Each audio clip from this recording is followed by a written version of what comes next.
Bismillahirrahmanirrahim. Assalamualaikum warahmatullahi wabarakatuh.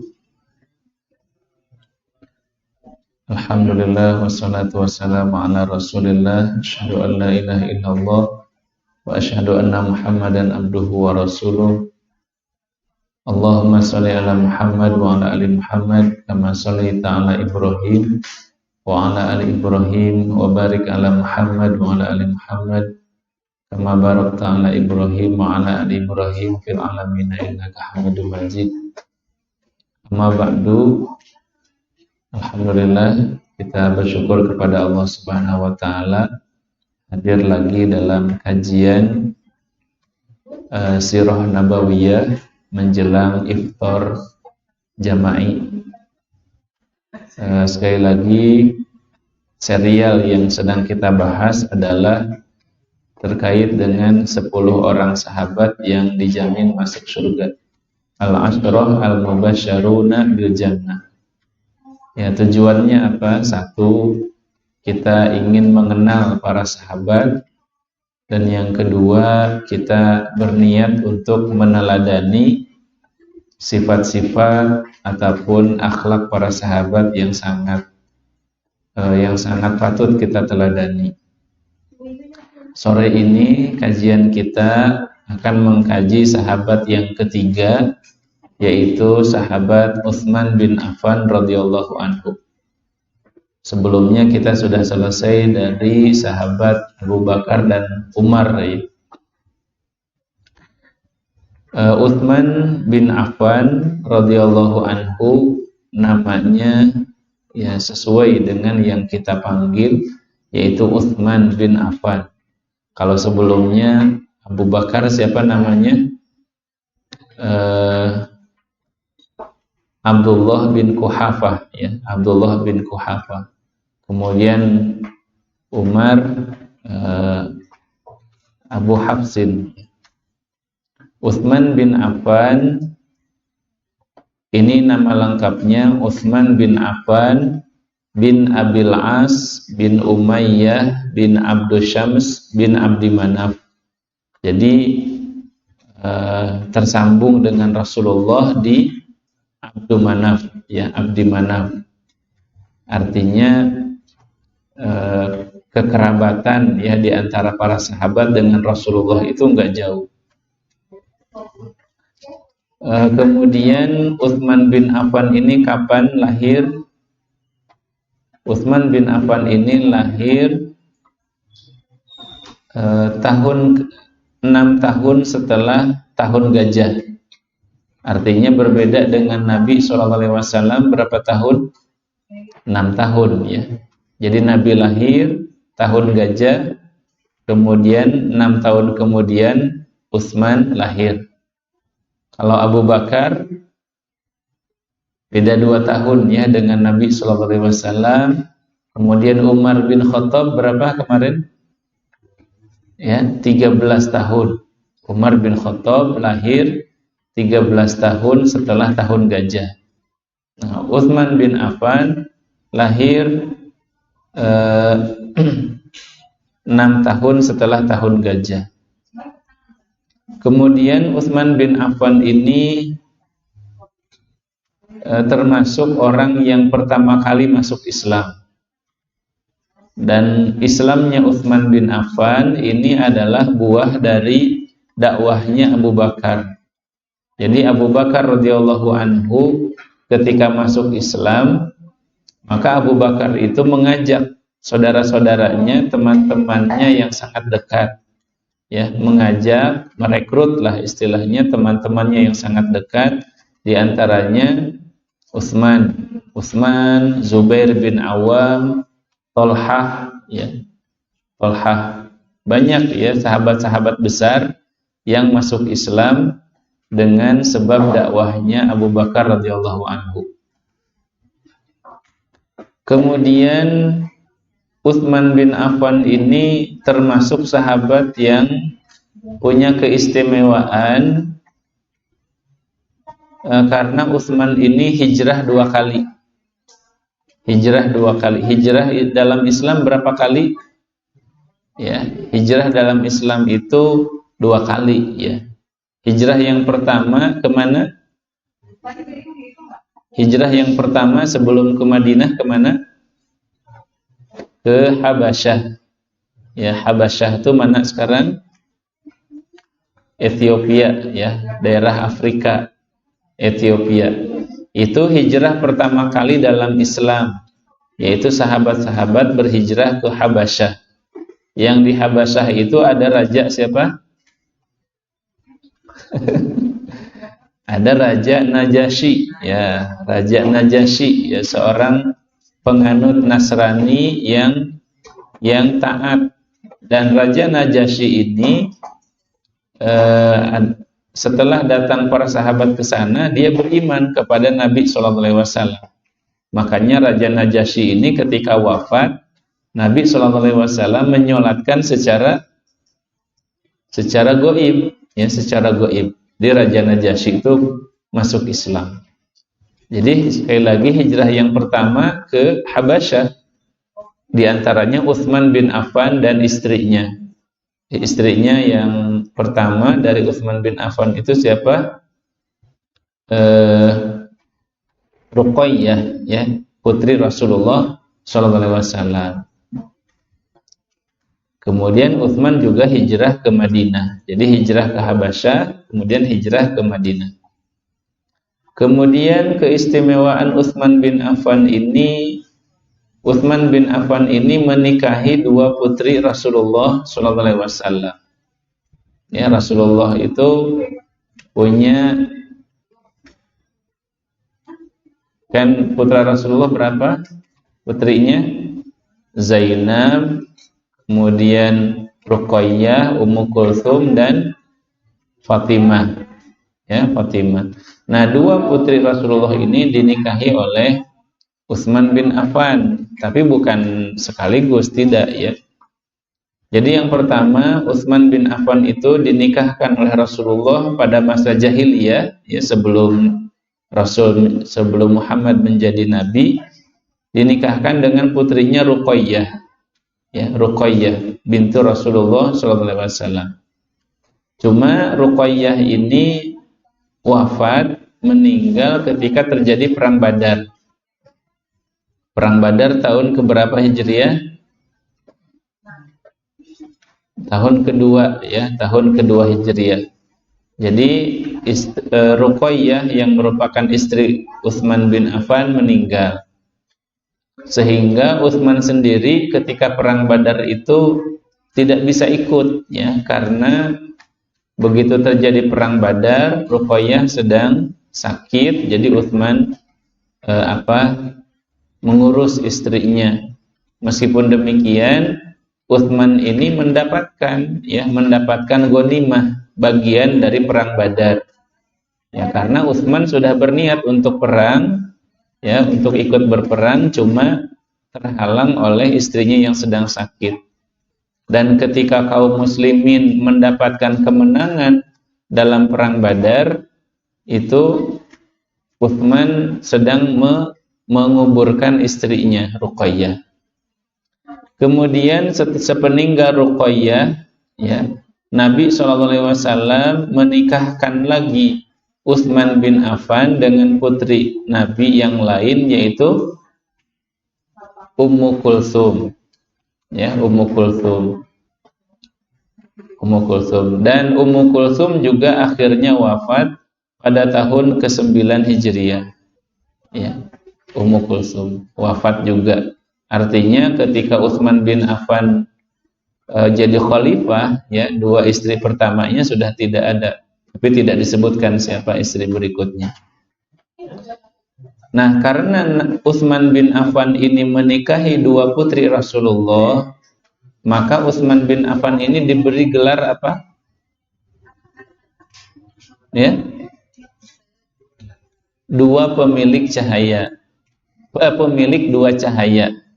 Pemilik 2 cahaya. Bahasa Arabnya apa? Dzun Nuraini. Dzun-nuraini, pemilik dua cahaya. Ya, karena Utsman bin Affan menikahi dua putri Rasulullah sallallahu alaihi wasallam. Dan tidak ada dalam sejarah itu, ya, tidak ada dalam sejarah itu seseorang yang menikah dengan dua putri seorang nabi, ya. Dari zaman dulu juga nggak ada. Ya, jadi ini keistimewaan Utsman bin Affan menikah dengan dua orang putri Rasulullah SAW. Nah, kemudian Utsman bin Affan ini sangat dekat sebenarnya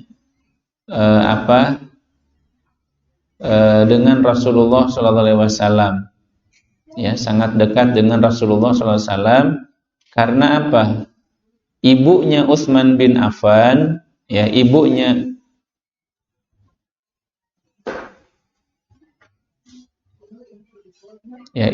Utsman bin Affan, ibunya itu adalah putri dari Abdul Muttalib, ya. Ibunya Utsman bin Affan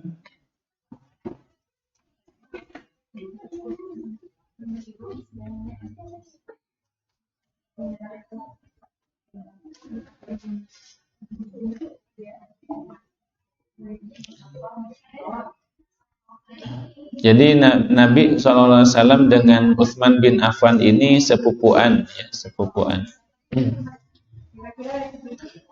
Ummul Hakam Al-Baydha bin Abdul Muttalib bin Hashim.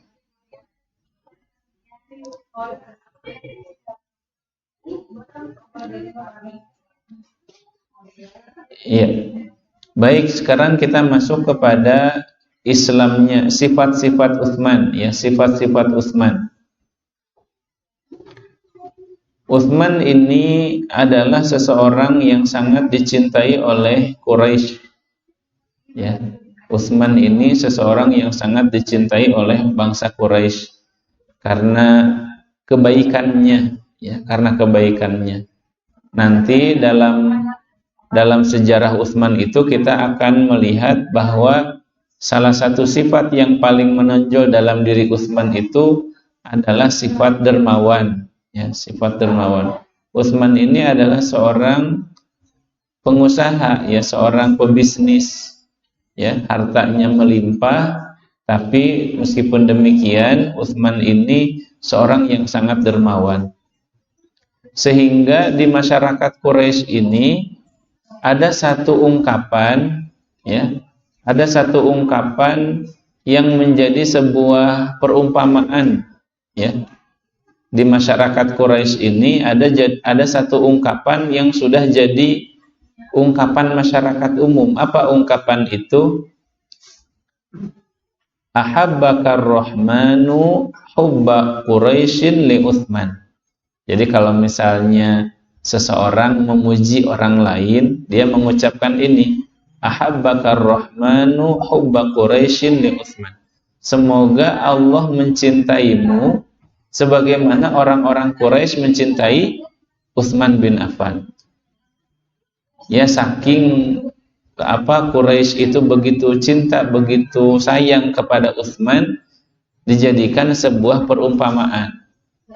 Ya, kalau sekarang kan misalnya sesuatu yang dijadikan perumpamaan itu kan sesuatu yang sangat jelas-jelas, ya. Misalnya kalau ada seseorang wajahnya cerah, diumpamakan seperti apa? Ya, seperti bulan misalnya, wajahnya cerah bagaikan bulan purnama.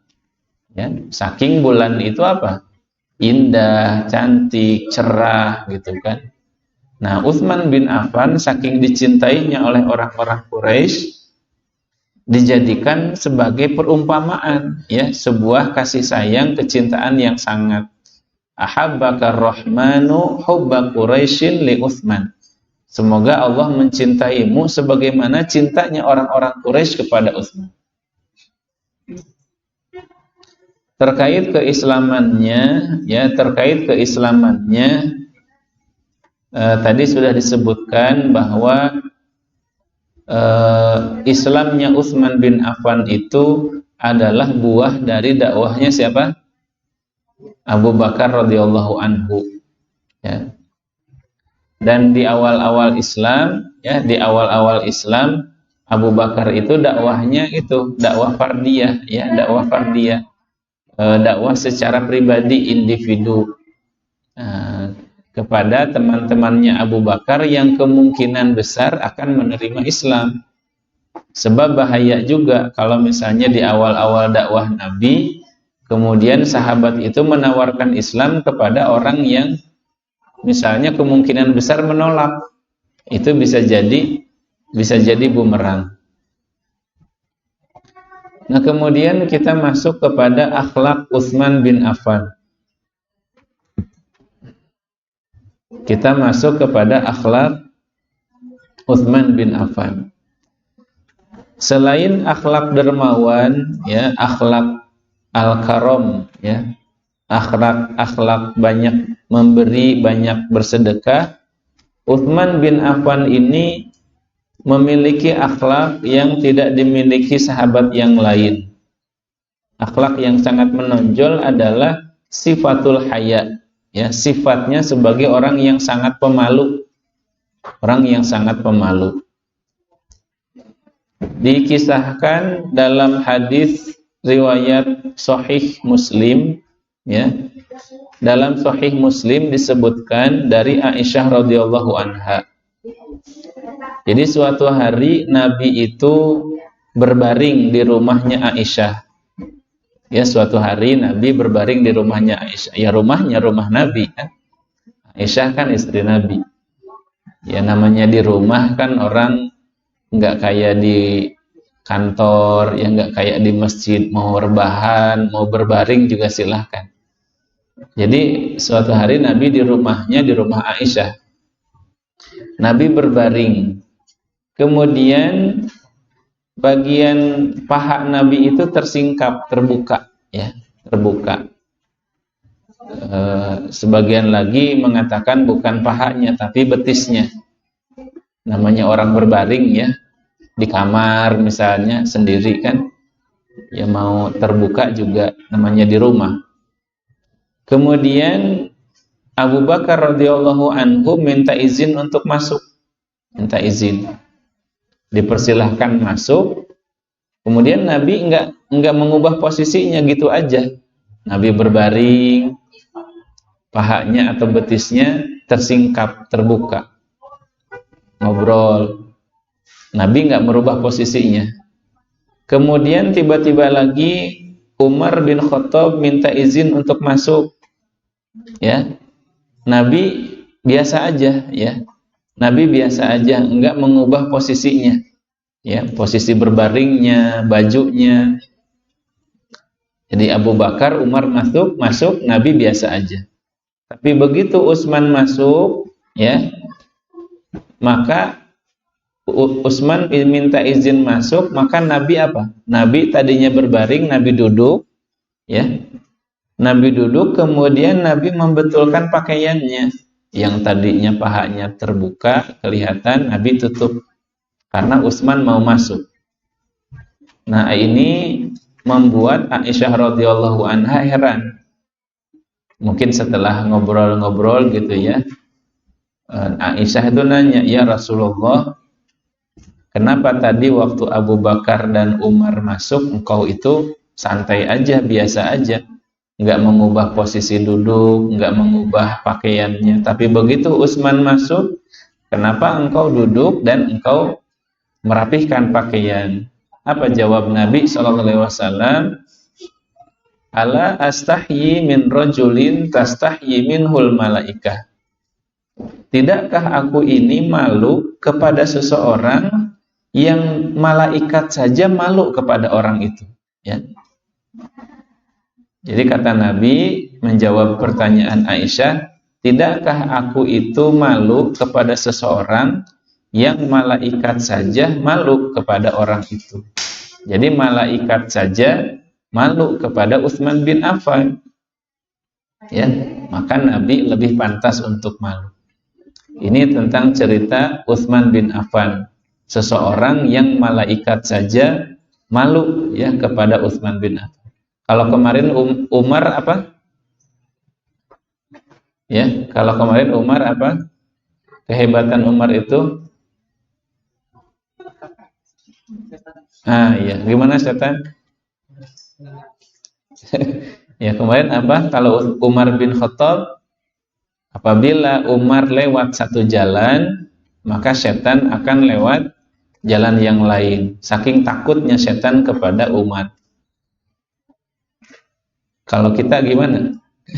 Dikejar-kejar setannya. Nah, itu tentang sifat pemalunya Utsman bin Affan, ya.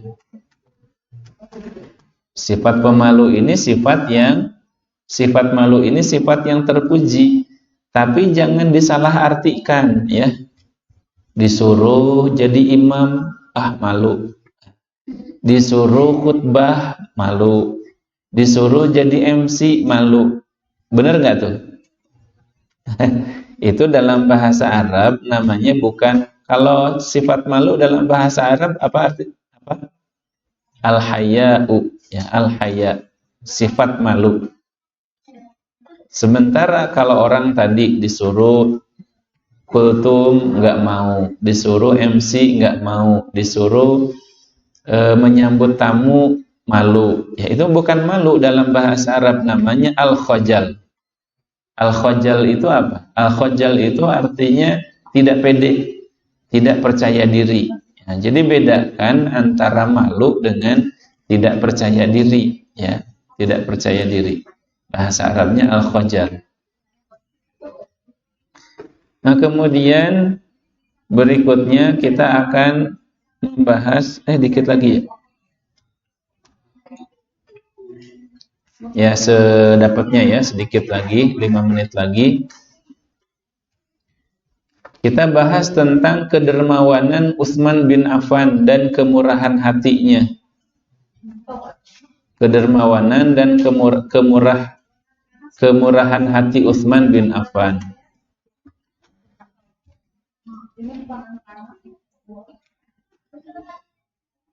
Yang pertama adalah Utsman bin Affan itu ketika terjadi perang Tabuk, ya, perang melawan Romawi, perang melawan Romawi, dan saat itu kaum muslimin sedang sulit, sedang paceklik, ya, sedang susah, dan saat itu sedang musim panas. Nah, sementara Nabi harus menyiapkan pasukan perang. Sudah dikumpulkan semua, ya. Semua, ada yang nyumbang emas, nyumbang makanan, nyumbang perbekalan, nyumbang senjata. Tapi saking banyaknya pasukan yang harus disiapkan oleh Nabi tidak cukup, ya. Perbekalan untuk perang Tabuk itu tidak cukup, ya. Maka Nabi menyeru siapa yang bisa memberikan bekal bagi pasukan Tabuk yang akan berperang ini, ya. Maka didengarlah oleh Utsman bin Affan. Maka Utsman yang menyediakan semua perlengkapan dari pasukan Tabuk ini. Dalam perang Tabuk ini Utsman menyumbang, ya, 940 ekor unta. 940 ekor unta. Kali aja 20 juta satu ekornya. 940 ekor unta. Wasitina farasan, dan 60 kuda, ya. Jadi 940 unta tambah 60 kuda, jadi 1000, ya, 1000 kendaraan. Ya. Kemudian Utsman bin Affan menambah lagi perbekalannya dengan 100.000 dinar. 100.000 dinar. 100.000 dinar berapa? Satu dinar itu 4,25 gram. Taruhlah misalnya 4 juta ya satu dinar itu. Nah 4 juta kali 100.000 berapa?